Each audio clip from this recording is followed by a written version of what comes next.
მოგესალმებით, ეს არის მილენიალი, მე კი ნუკლი შოშიაშვილი გახლავართ. დღეს არ გვეყოლდება სტუმარი, დღეს მექნება მონოლოგი. მონოლოგი შეეხება გარკვეულწილად ადამიანის სისტემის ანალიზს. როდესაც ჩვენ საუბრობთ ადამიანზე და ადამიანის ბუნებაზე, თავდაპირველად მიიჩნეოდა, რომ არსებობს რაღაც თანდაყოლილი ადამიანის ბუნება, რომელიც არის უნივერსალისტური და ამიტომ ეს ბუნება სხვა ცივილიზაციებში, კულტურებში იყო ერთნაირი და ერთნაირად უნდება ასეთ ადამიანს როგორც სიყვარული ისე წყურვილით ერთნაირი აქვს, რა თქმა უნდა, ბიოლოგიური მოცემულობით ადამიანი ერთნაირია, მაგრამ უკვე მე-19 საუკუნის ბოლოს, მე-20 საუკუნის დასაწყისში აქტიურად დაიწყო იმაზე საუბარი, რომ სიამოვნებაში ადამიანი როგორც ესეთი, თუ არ ვიტყვით მის ფიზიოლოგიურ მხარეზე, არამედ მის მენტალურ მხარეზე და მის რაღაც ეს წარმოდგენაზე არ არსებობს ესეთი რამ, არსებობს კულტურა და არსებობს სისტემის ანალიზი. მაგალითად, მარკ ბლოკი, ესეთი ცნობილი ფრანგი ისტორიკოსი, რომელიც სხვათა შორის საფრანგეთის ოკუპაციის პერიოდში, როდესაც მეორე მსოფლიო ომის დროს გერმანელებმა საფრანგეთი დაიპყრეს, რადგან წარმომავლობით ებრაელი იყო, ესე იგი ჩაცვეს ციხეში და იქ ციხეში დაწერა მან მნიშვნელოვანი წიგნი ისტორიის აპოლოგეტიკა და მან უწერია სწორედ ადამიანის ბუნების შესახებ, რომ ჩვენ ადამიანი უნდა განვიხილოთ სისტემასთან დაკავშირებით. აი მაგალითის ვამბობ, ორი ადამიანი, ხო? მაგალითად ორი ადამიანი განვიხილოთ, ერთი განვიხილოთ დასავლეთში, ველურ დასავლეთში და მეორედ განვიხილოთ, რა ვიცი, აი საფრანგეთში მე-17 საუკუნეში. და ორივე ადამიანი მაგალითად ერთმანეთთან დუელში არიან, აი საფრანგეთში. საფრანგეთში დუელში იქნებიან ერთმანეთს დახოცავენ ღირსების გამო, ხოლო ველურ დასავლეთში ოქროს გამო პირობითად. და რატომ? იმიტომ რომ ორი განსხვავებული ღირებულებათა სისტემაა, ორი განსხვავებული წარმოდგენებია და ორი განსხვავებული კულტურული ასპექტებია. ამიტომ იქ მაგალითად ძალიან შეურაცხყოფელი შეიძლება ყოფილიყო არისტოკრატს, რომ რაღაც დუელში გამოიწვია ფულის გამო, ძალიან ესეთი ცუდი მომენტი იქნებოდა, ხოლო ველურ დასავლეთში პირიქით რა ღირსება, როდესაც აქ საუბარია სწორედ ფულზე და გაბიდრებაზე და ეს ადამიანები იქ იმიტომ ჩავიდნენ, რომ გაბიდრებულიყვნენ. სწორედ ამიტომ არის ეს ორი მნიშვნელოვანი განსხვავება ფრანგსა და ამერიკას შორის. შესაბამისად, სისტემა ქმნის ადამიანს და ეს სისტემა როგორიც არის, ისეთი იქნება ადამიანი. ხა ჩვენ ცხოვრობს გარკვეულწილად ისეთ სამყაროში, სადაც სისტემამ მოახდინა ადამიანების რეკონსტრუირება. და როდესაც ჩვენ საუბრობთ სისტემის ანალიზზე, მნიშვნელოვანია, რომ ითქვას, რომ რაღაცა სისტემა ყოველთვის ახდენს სხვა სისტემის ადამიანის დემონიზებას. აი მაგალითად თანამედროვე ადამიანი ახდენს საბჭოთა ადამიანის დემონიზებას. საბჭოთა ადამიანი ახდენდა ცარისტულ რუსეთის დემონიზებას, ხო? და იქაური არისტოკრატიული სისტემის დემონიზებას და ასე შემდეგ. მაგრამ მოდი ასე იგი ჩვენ განვიხილოთ თანამედროვე ადამიანისთვის დამახასიათებელი თვისებები. აი მაგალითად თანამედროვე ადამიანისთვის ძალიან ბუნებრივი მოვლენა არის, როდესაც მაგალითად მენეჯერი იღებს 10-ჯერ მეც ან 20-ჯერ მეც ვიდრე ჩვეულებრივი ადამიანი ხელფას, ხო? და ეს აბსოლუტურად ბუნებრივია და ყველას მიაჩნია, რომ ეს სწორედ ეს არის სამართლიანი, ხო? იმიტომ რომ რას ქვია, ეს უფრო მეტ შრომობს, უფრო მეტი შემოქმედებითი შრომა აქვს და რისკი აქვს და რაღაცა და ამიტომაც უფრო მეტი უნდა ქონდეს. მაგრამ მოდი გადადით სხვა სისტემაში და დააკვირდით სხვა სისტემის ლოგიკიდან გამომდინარე, თქვენ ნახავთ, რომ ეს აბსოლუტურად უსამართლობა ჩაითვლება და ის ადამიანები, რაზეც დგას ეს რა ვიცი, საწარმო იქნება, კომპანია იქნება თუ ასე შემდეგ, იმებს რომ ესეთი მცირე აქვთ და ესეთი ცოტა აქვთ ფული ვიდრე მენეჯერებს, ხო? ეს იქნება დიდი უსამართლობის ნაწილი და პირიქით, როდესაც ამ ადამიანებს აქვთ მაღალი ხელფასი, ეს იქნება სამართლიანობის რაღაც ნაწილი, ხო? შესაბამისად, სამართლიანობა და უსამართლობის გაგებას კი ეს არის სისტემასთან დაკავშირებული რამ და არა მაგალითად რაღაცა უნივერსალისტური რამ, იმიტომ რომ თუ შენ კაპიტალისტურ სისტემაში ცხოვრობ, აბსოლუტურად სხვა რაღაცა იქნება სამართლიანი და თუ შენ ცხოვრობ რაღაც სოციალისტურ სისტემაში, აბსოლუტურად განსხვავებული რაღაცა იქნება სამართლიანი. და ახლა ჩვენ გადავდივართ თანამედროვე ადამიანზე და თანამედროვე ადამიანში არის ერთი მნიშვნელოვანი მომენტი, რომ ადრე მაგალითად არსებობდა ქართულ რეალობაში ესეთი ცნება, რომ აი რაღაც ვაჭრული რაღაც ეთიკა იყო ძალიან მიუღებელი. და აი ზოგჯერ რაღაც ეთნიკური ნიშანიც კი ქონდა ესეთ საქმიანობას უწოდებდნენ სომხებს თუ კი კლასიკურად სომხები ვაჭრობდნენ საქართველოში და მიიჩნევდა რომ ეს არ არის ქართული ღირსებასთან რაღაც არ მოდის ვაჭრობა რაში კავშირია ვაჭრობა და ქართული ერთმანეთთან ხო და წარმოუდგენელი იყო ქართული ვაჭარის არსებობაც კი სხვადასხვა ერთ-ერთი პრობლემა კი იყო რომელზეც ქართული თეგდალეულების ლაპარაკობდნენ პერიოდულობით მაგრამ ფაქტი არის ის რომ ეს ეთიკა ვაჭრუკანას ეთიკა ხო იყო აბსოლუტურად უცხო ქართულ სულთან და ქართულ რაღაცა ღირსების კოდექსთან და რატომ იყო იმიტომ რომ არსებობდა ერთობის განცდა არსებობდა იმის განცდა რომ შენ ეგოისტი არ უნდა იყო შენ თავისთვის არ უნდა გიდოდეს ყველაფერი პირიქით უნდა გადაუნაწილოს ხებს ანუ ეს კოლექტიური იდენტობა იმდენად მაღალი იყო ქართულში რომ აი ეს ინდივიდუალისტური მერკანტილური რაღაცა პრინციპები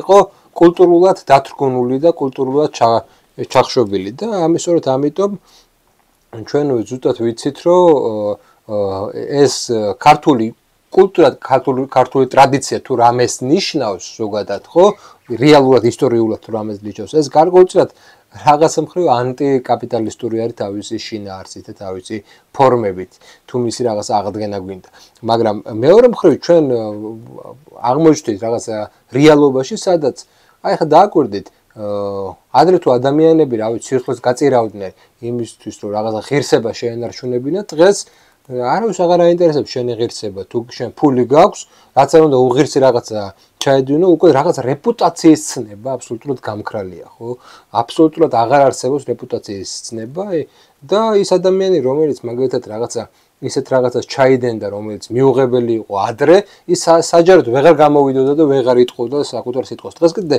თუ ესეთ ადამიანს ფული აქვს რა პრობლემაა მილიონ რაღაცას ესე იგი ჩაიჭრება მილიონ რაღაცას ჩაიჭრება მაგრამ იგივენაირად გამოვა და იგივენაირად იტყვის აი მაგალითად აი ყველანაირ ქართულ ტრადიციულ სისტემაში ალეკო ლისაშვილის ნაირი ფიგურა რომელმაც ესეთი რაღაცა გააკეთა აბსოლუტურად ესე იგი მიუღებელი ან გუბა სანიკიძის ნაირი ფიგურა ხო რომელიც რა ვიცი ხან ვისკენ იყო ხან ერთს ამბობდა ხან მეორეს ამბობდა ხან მესამეს ამბობდა ხო ესეთი ადამიანები იქნებოდნენ აბსოლუტურად გარიყულები საზოგადოებისგან დღეს არანაირი პრობლემა არ არის იმიტომ რომ დღეს ცხოვრობთ ისეთ პოლიტიკურ სისტემაში რომელიც აი ამ ფულის ფეტიშიზაციას ახდენს და ფული გახდა ეს ყველა ფულმა შეეცვალა ტოტალურად ყველაფერი ჩაანაცვლა ანუ არ დაუტოვა არც რეპუტაციულ სივრცეს ადგილი და არც სხვა სივრცეებს ადგილი ეხლა ისე არ მინდა გამომივიდეს როგორც რაღაცა ინფანტილი თინეიჯერი ამბობს რომ ყველაფერი ფულით იყიდება და ასე შემდეგ რა თქმა უნდა ესე არ არის მაგრამ ის რომ რეპუტაციული რაღაც მომენტებმა ძალა დაკარგეს საზოგადოებაში ეს ძალიან ესე იგი თვალშისაცემია და ნიშნავს იმას რომ უკვე ადამიანი იმაზე კი არ ფიქრობს რომ რაღაც სახელი დააგროვოს არამედ ამის დასაწყისად ადამიანი უკვე ფიქრობს იმაზე რომ ფული დააგროვოს და როგორი სახელიც არ უნდა ქონდეს ეს ფული ყოველთვის გაათეთრებს აი ამ სახელს და ყოველთვის შეძლებს ამ რაღაცა დამოკიდებულებებს შეცვლას ამას ყველაზე კაი მაგალითია რომ აი ნაციონალურ მოძრაობის ხარდაჭერები ესეთი რაღაც სადისტურ რაღაცებს არ ცვლებენ ხო იქ იყო ერთი აბსოლუტურად რაღაცა სახე დაკარგული ახალგაზრდა რომელიც იმუქრებოდა რაღაც ცოცხებით ხო 4 ოქტომბერს იმუქრება ცოცხებით ხო ესეთი ადამიანი გვეუბნება ჩვენ რაღაცა გვახსენებს ტრავმებს ჯერ ეს ერთი ქართულ საზოგადოებას და ესეთ რაღაცა ანტირეპუტაციულ რაღაც მესიჯს ამბობს და თითქოს არაფერი რა ეს ისევე გააგრძელებს იმიტომ რომ აფინანსებ იმიტომ რომ ფული დგას ამ ყველაფრის უკან და არა რეპუტაცია და რეპუტაცია არაფერი შუაში უკვე აღარ არის აქედან გამომდინარე სისტემა ქმნის საკუთარ ადამიანს და ეს ადამიანი არის ჩემი აზრით გასაკრიტიკებელი აი და ხშირად არის ხოლმე რომ აი თანამედროვე ადამიანი საბჭოთა ადამიანს აკრიტიკებს და მე ფიქრობ რომ საბჭოთა თანამედროვე ადამიანს არ აქვს ის მორალური უპირატესობა და არ აქვს ის რაღაც ღირებულებითი უპირატესობა რომ მან დაცინოს ან გააკრიტიკოს საბჭოთა ესე იგი ადამიანი იმიტომ რომ თუ კი რამე დაიტოვა უარყოფითი რა საბჭოთა ადამიანში იყო ხო ეს თანამედროვე ადამიანი მან დაიტოვა ეს მედროვეობა მან დაიტოვა ეს რაღაცნაირად აი პარტიულებსაც ეძახდნენ, ხო? აი ნახეთ სახეები ნაციონალურ მოძრაობაში, ნახეთ სახეები ზოგადად აი თანამედროვე ქართულ პოლიტიკურ სივრცეში. ნახავთ რომ აი ეს საბჭოთა ტრადიციის ყველაზე ცუდი მხარე არცად არ გამქრალა და პირიქით დაიტოვა და განავითარა თანამედროვეობა. მაგრამ ის რაც კაი იყო, მაგალითად რაც იდეაში უნდა ყოფილიყო საბჭოთა ადამიანი, საბჭოთა მოქალაქე, ხო? ის ყველაფერი უარყო. და რა იყო ახლა კარგი საბჭოთა ადამიანში, შეიძლება რის თქმა შეგვიძლია. ეს იყო გარკვეული პროექტი, რომელიც საკუთარ რაღაცა პირად კეთილდღეობაზე ნაკლებად იზრუნებდა, ეს იყო გარკვეული ადამიანი, რომელიც რაღაცა იცხოვრებდა იდეური ცხოვრებით, მისი ინტერესი ის კი არ იქნებოდა თუ რამდენი რაღაც საგანი იქნებოდა, არამედ ინტერესი იქნებოდა რომ აი რაღაცა კოსმოსში წასულიყო, მეცნიერული აღმოჩენა მოეხდინა, რაღაცისთვის მიეღწია, ხო? ყოველ შემთხვევაში ოფიციალური იდეოლოგია ამაზე გვესაუბრებოდა. აი ესეთი რაღაცა სახე ხატება აბსოლუტურად დაიკარგა და ამან გამოიწვია გარკვეულწილად აი თუნდაც ჩვენი პროფესიები რო ავიღოთ, აი პროფესიებში ჩანს ყველაზე მეტად როგორი ადამიანი იქნება რა. თუ კი ადრე მაგალითად ყველაზე მოთხოვნადი სპეციალობები იყო, რა ვიცი, ისტორია, სხვა სახის მეცნიერებები, ხო? მედიცინა და ასე შემდეგ. დღეს ყველაზე ესე იგი მოთხოვნადი პროფესიები არის რაღაც იურიდიული, ბიზნესი და ეკონომიკა და ასე შემდეგ. ანუ ადამიანების სურვილები, ადამიანების რაღაც საკუთარი თავზე წარმოდგენები იმდენად შემცირდა, რომ ის აღარ არის ორიენტირებული აი რაღაც სივრცე გადალახოს, მისი შეზღუდული სისტემური სივრცე გადალახოს და ის არსებობს რაღაცა აი ამ წირე, მაგრამ რაღაცა კომფორტულ სივრცის ნაწილი იყოს. წირი აზროვნების, მაგრამ კომფორტული სივრცის ნაწილი იყოს, სადაც მაგალითად ბევრი ნივთი შეიძლება კონდეს, მაგრამ არ კონდეს რაღაცა განვითარებული ავანტიურისტული სული, რომელიც კარნახობს მას, რომ მოდი რა, ეგ შენი შეზღუდული სამყარო, რომელშიც შენ ცხოვრობ, მოდი გაარღვიე რა და ამაზე მეტი გახდი. აი, ამაზე მეტი გახდი რო აღარ არის, ამ თანამედროვე სამყაროში, სწორედ ამიტომ არის თანამედროვე ადამიანიც რაღაცნაირად დაპატარავებული და შემცირებული და ამიტომაც აღარ აქვს ამ თანამედროვე ადამიანს იმის მორალური უფლება, რომ მისი წინამორბედი გააკრიტიკოს. უფრო ესეთი მნიშვნელოვანი მომენტი ამ სისტემურ ანალიზში არის ის, რომ ზოგადად კი, ადამიანი ეს არის სისტემური არსება, მაგრამ ყველანაირ სისტემას აქვს ანტისისტემა, ხო? ანტისისტემა აქვს და მთელი ეს თანამედროვეობა გამოირჩევა იმით, რომ ანტისისტემა რაც უნდა იყოს ანტისისტემა, ესაც უკვე სისტემაა, რაც გულისხმობ. აი ეს ახალგაზრდული მოძრაობები, რომლებიც საკუთარი რაღაცა რევოლუციური იდეით გამოდიან, ეს განა ანტისისტემები კი არ არიან. ესენი არიან სისტემები, რომლებიც ანტისისტემად ასაღებს თავს. ეს არის უფრო მეტად გაძლიერებული თანამედროვე სისტემური ადამიანი, ვიდრე ეს არსებობს, ხო? ანუ ეს კიდევ უფრო ზღუდავს აი ამ ადამიანს. პირიქით, რაც უფრო ანტისისტემა ამ გაგებით, რაც უფრო არასისტემა ხარ, ხო? მით უფრო ვერ იქნები ამ რევოლუციური კლასის ნაწილი. რაც უფრო სისტემა გინდა, რაც უფრო მეტი სისტემა გინდა, რაც უფრო მეტად გინდა რომ ეს რაღაცა სამხმარებლო კულტურა ერთი მხრივ ეს რაღაცა ფულის ფეტიში და ასე შემდეგ ეს ყველაფერი იყოს, ეს დაკავშირებული არის იმასთან, რომ კლასიკური რევოლუციური სივრცე სისტემამ აითვისა და სისტემამ აღარ დატოვა ესე იგი გზა სისტემის გარდა. ამიტომ არის ჟიჟეკი ამბობდა, ხო? და კიდე სხვაებიც ამბობენ, რომ კაპიტალიზმმა აღარ დატოვა ისეთი утоპია, რომელიც არ იქნება კაპიტალისტური. ანუ ყველანაირი უფრო მარტივია ჩვენ წარმოვიდგინოთ მაგალითად, რა ვიცი, კაცობრიობის განადგურება, ბირთვული ომი, ეპიდემიები, ზომბი აპოკალიფსი, ვიდრე სამყარო კაპიტალიზმის გარეშე. აი ამ ლოგიკიდან გამომდინარე, ჩვენთვის ყველაზე ესეთი მნიშვნელოვანი მომენტი არის სისტემის ანალიზის დროს ვიცოდეთ, რომ ანტისისტემა რა თქმა უნდა არსებობს და ეს ანტისისტემა არის ის, რომ რასაც ტრადიციონალისტები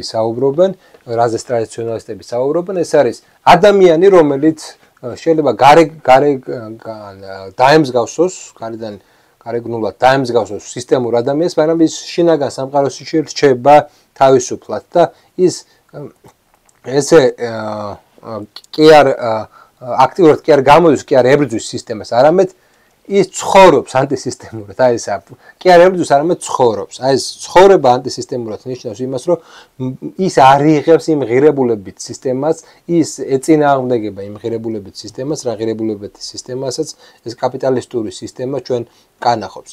მე ხშირად როდესაც მეუბნებიან, რომ აი როდესაც კრიტიკაზე მიდგება საკითხი, რომ აი რატომ აკეთებ აქცენტს აი ამ ოპოზიციაზე და რატომ არ აკეთებ აქცენტს ხელისუფლებაზე? ჩვენთვის არის ძალიან მარტივი რამ, რომ თუ კი ჩვენ შევხედათ ოპოზიციის პოლიტიკურ პროექტს, ჩვენ ნახავთ ძალიან მნიშვნელოვან რამეს, რომ ისინი უფრო მეტად სისტემები არიან, ვიდრე ხელისუფლება. და ეს არის ძალიან პარადოქსული სიტუაცია, იმიტომ რომ აქამდე ყოველთვის პირიქით იყო. აქამდე ყოველთვის ხელისუფლება გამოხატავდა სისტემას და ოპოზიცია გამოხატავდა ანტისისტემას, მაგრამ თანამედროვე ლოგიკიდან გამომდინარე, თუ კი საერთაშორისო ბრენდებს, საერთაშორისო რაღაცა დაშტამპულ აზროვნებას თუ ვინმე გამოხატავს და ვინმეს უნდა რომ აი ეს რაღაცა დაამკვიდროს საერთო ტენდენციებს, არის გლობალური ტენდენციები და გლობალიზმის აგენტები თუ ვინმე არიან, ეს არის ის ოპოზიციური ძალები, რომლებიც უფრო მეტ ლიბერალიზმს მოითხოვენ, უფრო მეტ რაღაც დასავლეთს მოითხოვენ, უფრო მეტ რაღაც სამხმარებლო ბაზარს და სამხმარებლო სივრცეს და სამხმარებლო კულტურას მოითხოვენ, უფრო მეტ ისეთ პოსტმოდერნულ რაღაცა ტენდენციებს მოითხოვენ, კულტურულ პოლიტიკებს და ასე შემდეგ, ხო? ეს ყველაფერი მოდის რა თქმა უნდა რაღაც სიახლის სახელით, მაგრამ ეს ყველაფერი ნიშნავს იმას, რომ ოპოზიცია გამოხატავს არა რაღაცა არა ბრენდულ, არა დომინანტად, არამედ პირიქით ესაა სწორედ ჰეგემონის აგენტები და ხელისუფლება, რომელიც თავისი, შეიძლება ითქვას, რომ ისაც გარკვეულწილად ლიბერალური იყო მთელი ამ წლების განმავლობაში, დღეს თვითგადარჩენის ინსტინქტიდან გამომდინარე ის გამოხატავს თავის თავში რაღაცა წინააღმდეგობას ამ გლობალურ სისტემის წინააღმდეგ, იმიტომ რომ გადარჩეს.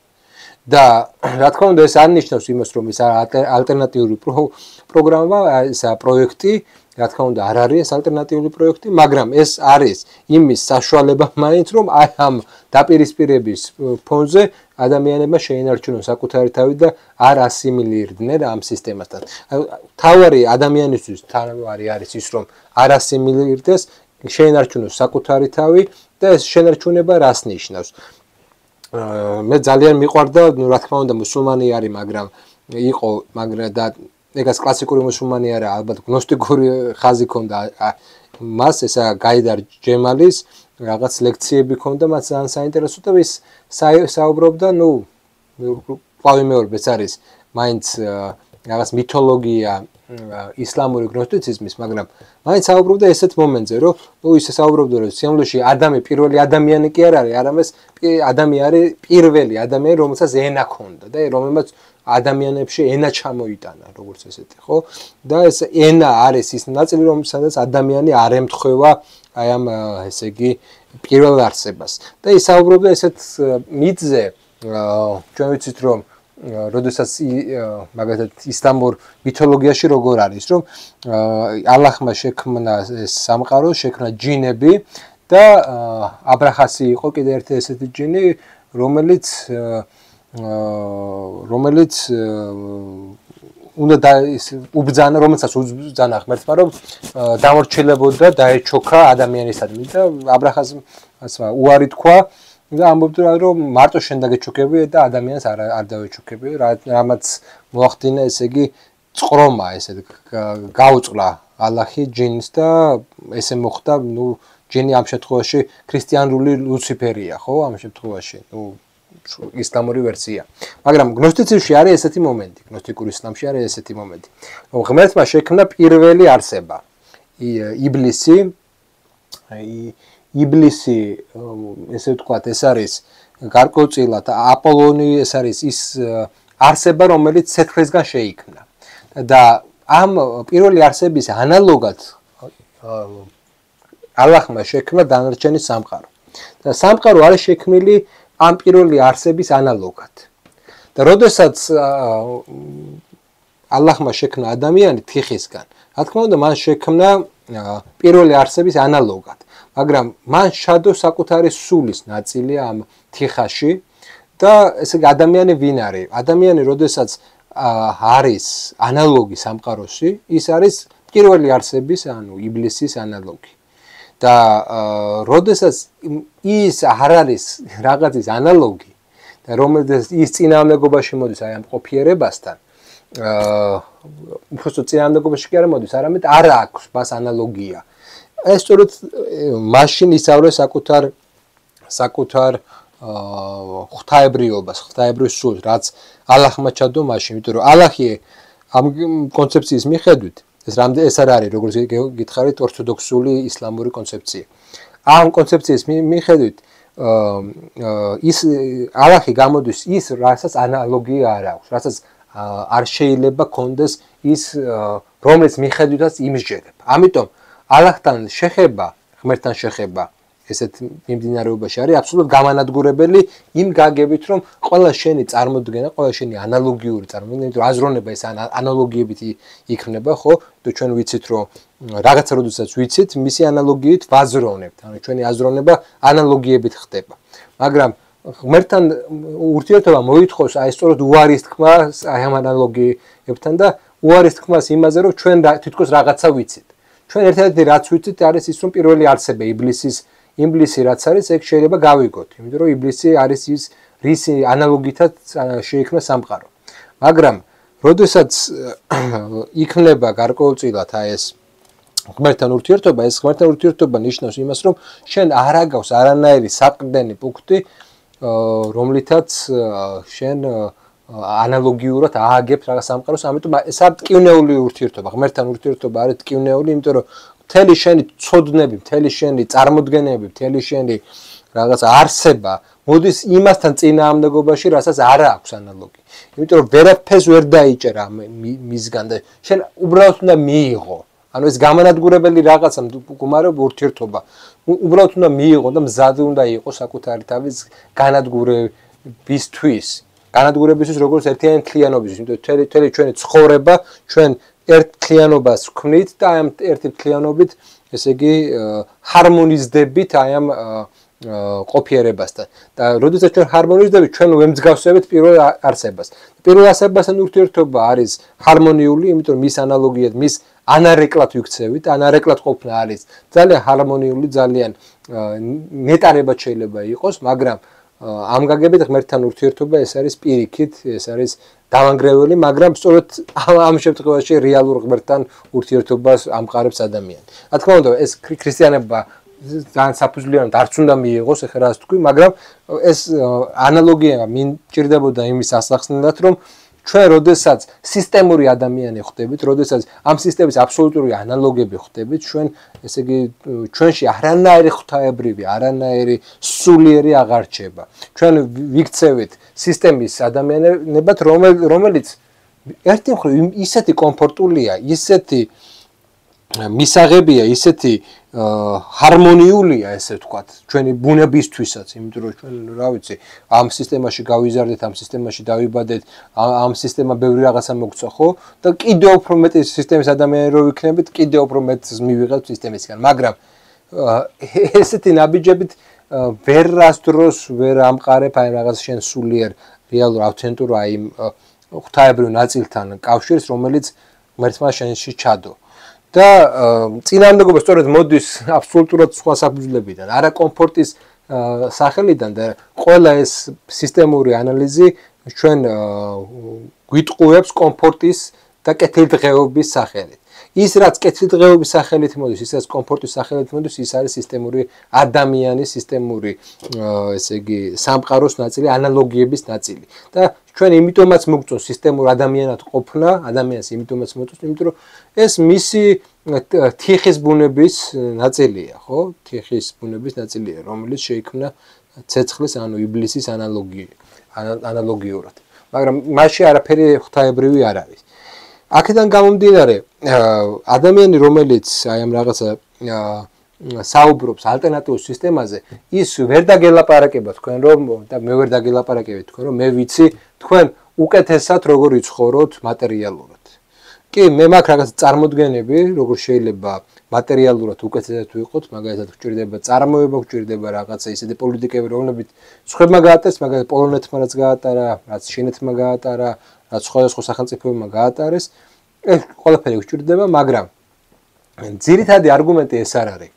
ძირითადი არგუმენტი არის ის, რომ ჩვენ გვჭირდება გარკვეულწილად ის არგუმენტი, რომელიც გაცდება ამ კეთილდღეობისა და სხეულის ენას.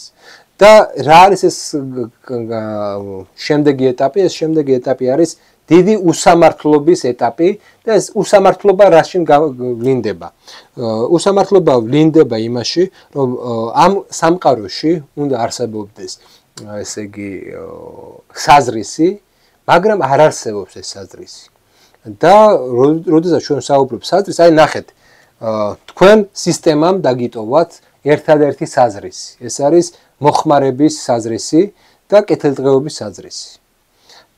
ის ვინც მეტნაკლებად მიაღწია აი ამ რაღაცა სიკეთეებს, მოხმარების სიკეთეებს, ის ყოველ მარტივად ხვდება, რომ ეს არის აბსოლუტურად სატყუარა და აბსოლუტურად ყალბი ღირებულება. რომ შეუძლებელია მასზე დააფუძნო, სხეულის ენაზე შეუძლებელია დააფუძნო აი ეს ნაწილი, ეს რაღაცა ღირებულება, ეს რეალური ღირებულება, რეალური ფასეულობა, რომელთაც რაღაცა ახალი სივრცე გაჩნდება. ადამიანი არ არის იმისთვის გაჩენილი რეალურად, რომ აი ამ საზღვარში რაღაცა სისტემურ საზღვარში იარსებობს, ადამიანი არის გაჩენილი იმიტომ, რომ მან გადალახოს საკუთარი შეზღუდულობა. და ეს გადალახვა მოითხოვს მისთვის მსხვერპლს. და სხეულის ენა, ანუ სხეულზე კონცენტრირებული იდეოლოგია, რომელიც კეთილდღეობაზე საუბრობს, მხოლოდ აჯაჭვებს მას აი ამ სისტემას და არ იძლევა საშუალებას გადალახვის. ეს იმას არ ნიშნავს, რომ ეს ადამიანი უნდა ესე იგი სუიციდური არსება იყოს და რაღაცა თვითმკვლელობაზე წავიდეს, არა, მაგრამ ის უნდა იყოს მზად, რომ უარი თქვას საკუთარ სხეულზე, საკუთარ სხეულის საკუთარ კომფორტზე, იმისთვის რომ ახალი განზომილება, ახალი სივრცე ნახოს. ეხლა, როდესაც ჩვენ საუბრობთ, ქრისტიანული კონცეფციაა, რომ სამყარო არის სიკეთე, ხო? და საბოლოო ჯამში არსებობს მხოლოდ სიკეთე და ბოროტება ეს არის სიკეთის ნაკლებობა, ეს აბსოლუტურად ქრისტიანული ცნება არის, მაგრამ მე შემოატრიალებ ამ ცნებას და ვიტყვი, რომ სიამოვნებაში არსებობს მხოლოდ ბოროტება, ოღონდ რა გაგებით.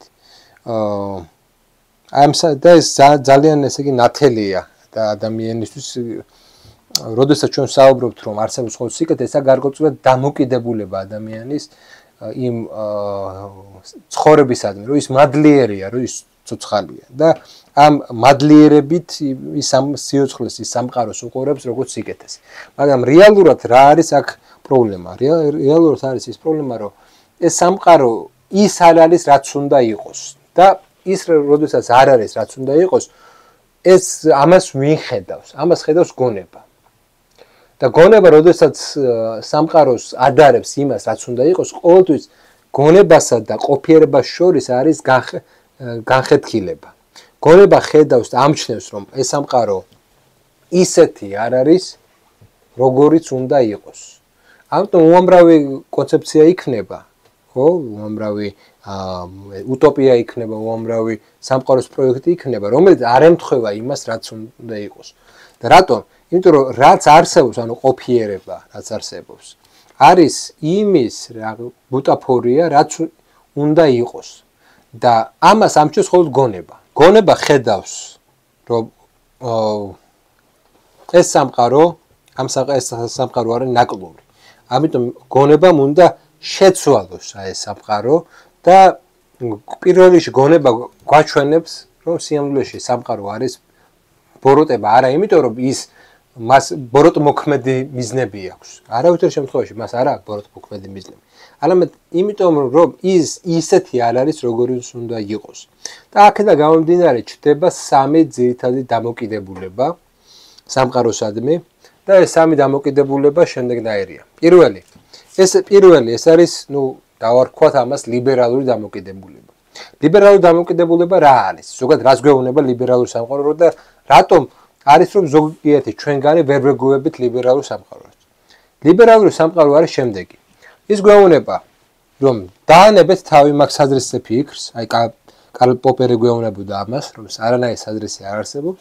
იცხოვრეთ თქვენთვის და იყავით კარგად. ოღონდ კარგად ყოფნა ეს რა არის? მოიხმარეთ ბევრი. მოიხმარეთ ბევრი. და ამ მოხმარებაში გალიეთ ცხოვრება. და ეს არის კარგი ცხოვრება. დიახ, ეს არის სწორედ კარგი ცხოვრება. რა ვის მოგინდა თქვენ რაღაც მეტაფიზიკური, მეტაიდეური რაღაცა სამყაროსთვის ბრძოლა ან რაში რა თქვენი საქმეა? დაანებეთ თავი, იცხოვრეთ დატკბით ამ ცხოვრებით პირიქით. ჰარმონიულად იყავით სისტემასთან. აიღეთ ყველაფერი რაც ასაღები არის ამ სამყაროსგან. აიღეთ ეს ყველაფერი და სწორედ ეს არის კარგი ცხოვრება. აი როგორც კი თქვენ დაიწყებთ რაღაცაზე ფიქრს, რომ არა ეგ უსამართლობა ან რაღაცა სხვანაირად შეიძლება სამყარო იყოს, აი მაშინ ცუდად იწყებს პროცესები განვითარებას და რაღაცა უბედურებები ხდება. დაანებეთ მაგას თავი, არ გვინდა ეს ომები, არ გვინდა რაღაცა ეს ბრძოლა, ამიტომ მოდი ისტორია დავასრულოთ, უკვე ამას არ იყოს, ისტორია დავასრულოთ და დასრულდება იდეების ბრძოლა და იცხოვრობს ადამიანი და იქნება თავისუფალი ბაზარი, ჩვენ ყველა კარგად ვიცხოვროთ, კარგად ბერს მოვიხმართ და ესე ვიცხოვროთ. აი ესაა სამყარო, რომელშიც ჩვენ გვეპატიჟებიან. ამიტომ მოდი დავანებოთ რა მაგ იდეებს თავი, გადავაგდოთ იდეები და მატერიალისტურ სამყაროში, სამოხმარებო სამყაროში ვიცხოვროთ. ეს არის ლიბერალური პროექტი. სადაც თავი არგუმენტი არის ჰედონისტური არგუმენტი, რომ ეს სხეულმა მიიღოს რაც შეიძლება მეტი სიამოვნება, მეტი ჭამოს, მეტი სექსუალური ურთიერთობები ქონდეს, მეტი საგანი ქონდეს, რომელსაც მოიხმარს, მეტი ტურიზმი იყოს, მეტი, რა ვიცი, მეტი მანქანა, კომფორტი, მეტი, აი ყველაფერი მეტი, რაც შეიძლება მეტი იყოს, ესე კარგი. რაც უფრო ცოტა, უფრო ესაა ცუდი. ამიტომ ვიცხოვრე რა იმისთვის, რომ რაც შეიძლება მეტი მიიღო. დაანებე სხვა რაღაცებზე ფიქრს თავს დაანებე. ეგ არა შეესაქმე. ესა ერთი ცხოვრების გზა, რომელსაც გვთავაზობს. და რაღაც ხრივ ყველაზე რაღაც ეფექტური გაგებით, რომ სამხმარებლო საზოგადოება შექმნა მართლა ლიბერალური პროექტია. მეორე ეს არის რაღაცნაირად ეს უწოდოთ ამას კონსერვატიული გზა, ხო? და რა შეიძლება რას დავარქოთ ეს კონსერვატიული გზა, რომ იცი რა, კი ეს მოხმარება ცუდი არ არის. ცუდი არ არის მოხმარება, მაგრამ არის რა კიდე რაღაცა მნიშვნელოვანი საკითხები, როგორიცაა მაგალითად კულტურული ღირებულებები, იდენტობა, რაღაცა ინსტიტუტები გვაქვს, რომელიც რაღაც ძვირფასია, აი მაგალითად ეკლესია გვაქვს, ზოგიერთ ქვეყანაში მონარქია არის. რაღაცები არის, მოდი შევინარჩუნოთ ესენიც. მოდი ახლა რაღაცა ზედმეტები ახლები არ გვინდა, ის რაღაცა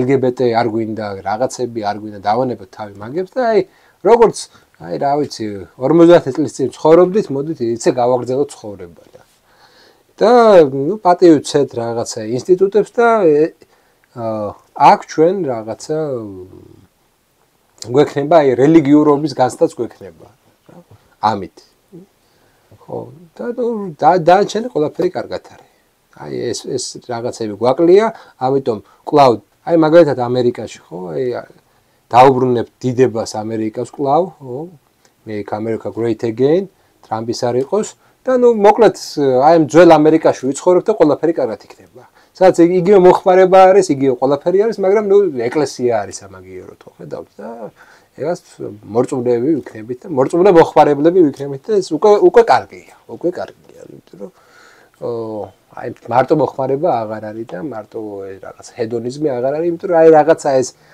ცოტა უხერხული მომენტი ჰედონიზმისგან გამოწვეული უხერხული მომენტი ბალანსდება აი ამ რაღაცა რელიგიური რაღაცა მოტივებით და არსებობს კიდე მესამე გზა ეს არის რადიკალური გზა რომელიც ამბობს რომ არა ჩვენ ესეთი სამყარო არ გვინდა ჩვენ გვინდა სამყარო სადაც ვიქნებით ჩვენ სხვა პრინციპებზე აგებული სადაც ჩვენ წინააღმდეგ წავალთ მათ შორის სხეულის არგუმენტის ჰედონიზმის არგუმენტის წინააღმდეგაც კი წავალთ ჩვენ შემოვიტანთ და ამას გავუკეთებთ გარკვეულ სამართლიანობის იდეით იმიტომ რომ აი თქვენ ამ ჰედონიზმში რო ხართ ჩავარდნილები, არ ხედავთ რა ვიღაც ადამიანებს, რომლებიც ამ თქვენ ჰედონიზმს ემსახურებიან და თვითონ ჩაგრულები არიან. თქვენ ვერ ხედავთ რომ საზრისი არა გაქვთ და საზრის დაკარგულ ადამიანებს, თქვენ დეპრესიულ ადამიანებს, რაღაცა ნიჰილისტურ ადამიანებს ეს არის სამართლიანი სამყარო. არა, ეს სამყარო უნდა გაანადგუროს. რას ქვია?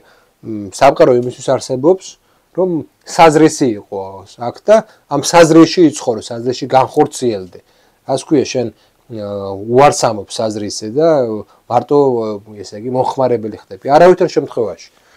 და ეს რადიკალური ჯგუფი არის ის, რომლებიც გამოდიან და ამბობენ, რომ არა, აი მე არ მაინტერესებს არანაირი თქვენი არგუმენტი, თქვენ არ ახართ სწორი და თქვენთან ურთიერთობა მე უბრალოდ ჩემთვის არის შეურაცხყოფელი და არ შეიძლება თქვენ იყოთ ჰეგემონური კლასი და ჩვენ აი რადიკალურად ესე იგი დაგიპირისპირდებით და შემოვიტანთ აი თანასწორობას, იმიტომ რომ მე რატომ უნდა ვიყო ხლა ჩემი სიკეთე და ჩემი რაღაცა კეთილდღეობა რატომ უნდა იყოს ვიღაცის უბედურებაზე აშენებული ისე რომ მე ესე რა ქვია სისტემა მეუნებდოთ ამაზე არ უნდა იფიქრო და მიდი რა იცხოვრე რას ფიქრობ ამაზე ხო შენამდე ხო მოვიდა სიკეთეები და რაღაცზე ფიქრობ არა ესე არ მინდა და იმიტომ რომ აი ეს რაღაც მოცემულობა სამართლიანობის მოცემულობა უკვე მაჩვენებს რომ აი გონების ელემენტი შემოდის იმიტომ რომ მხოლოდ გონება შეუძლია შეამჩნიოს უსამართლობა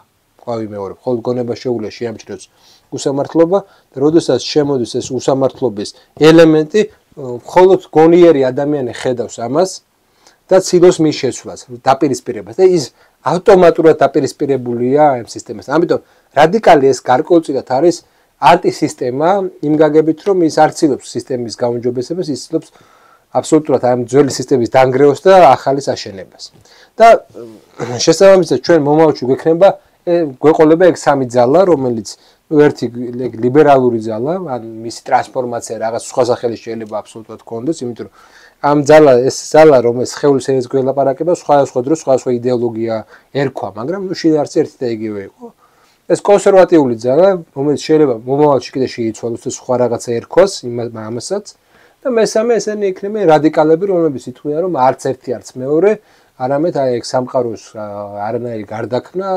არამედ დანგრევა და ახალი სისტემის შექმნა რომელიც აი ამ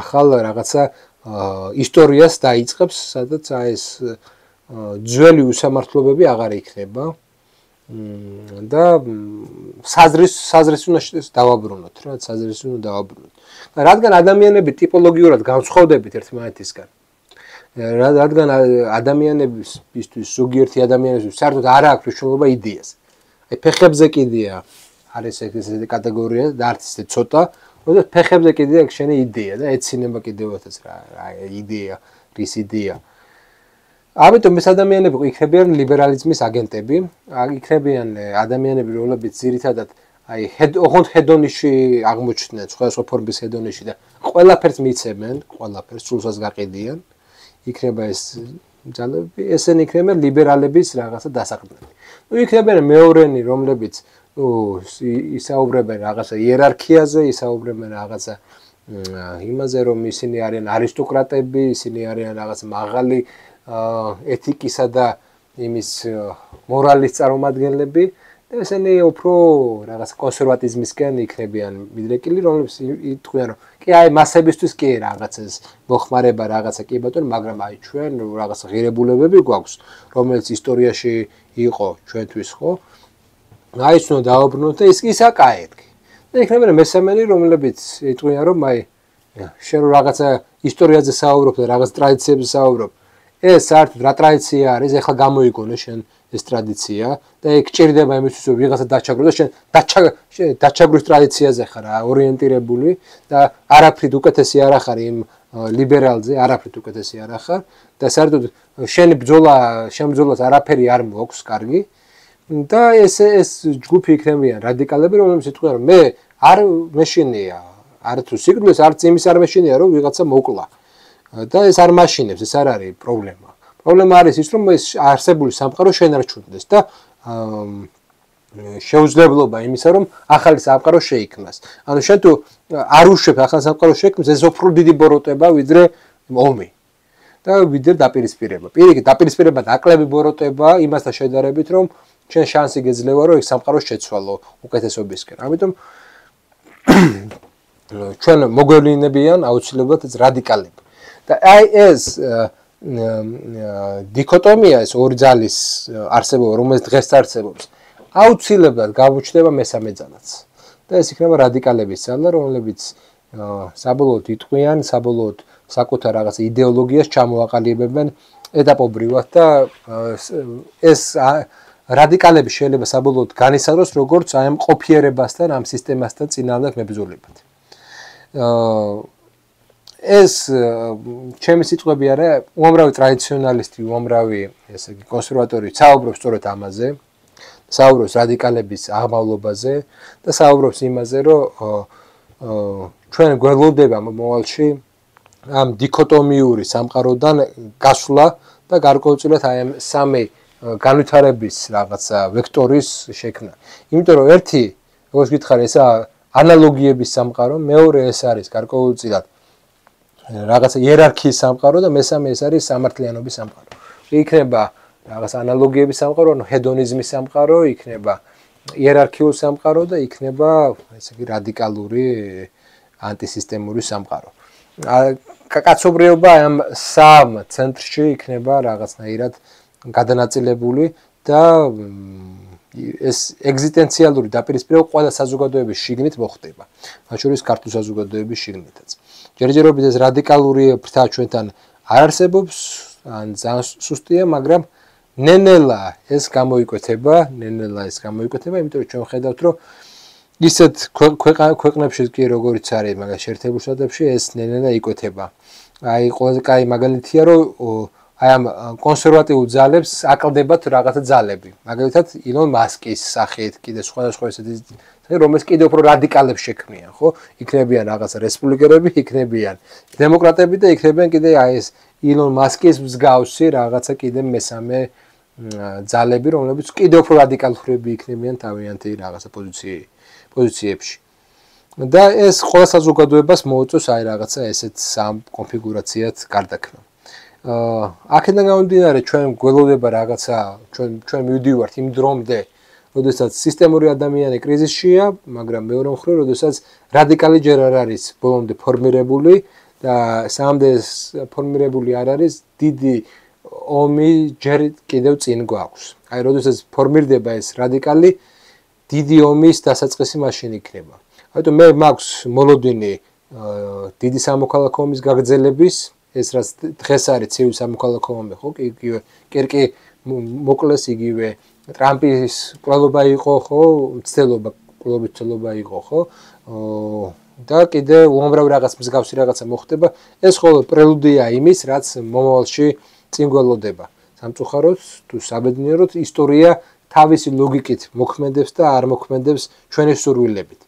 და ეს ლოგიკა აუცილებლად განავითარებს აი ამ სამ განვითარების ვექტორს, რომლის შედეგადაც ეგ სამი ძირითადი განვითარების ძალა იქნება, რომელიც კონფლიქტური იქნება. როგორც იყო ეს, მაგალითად მე-20 საუკუნის 30-იან წლებში, ხო, იყო ფაშიზმი ერთი მხრივ, იყო ლიბერალიზმი და იყო კომუნიზმი. სამი იყო ზუსტად. დღესაც სამი გვექნება სწორედ.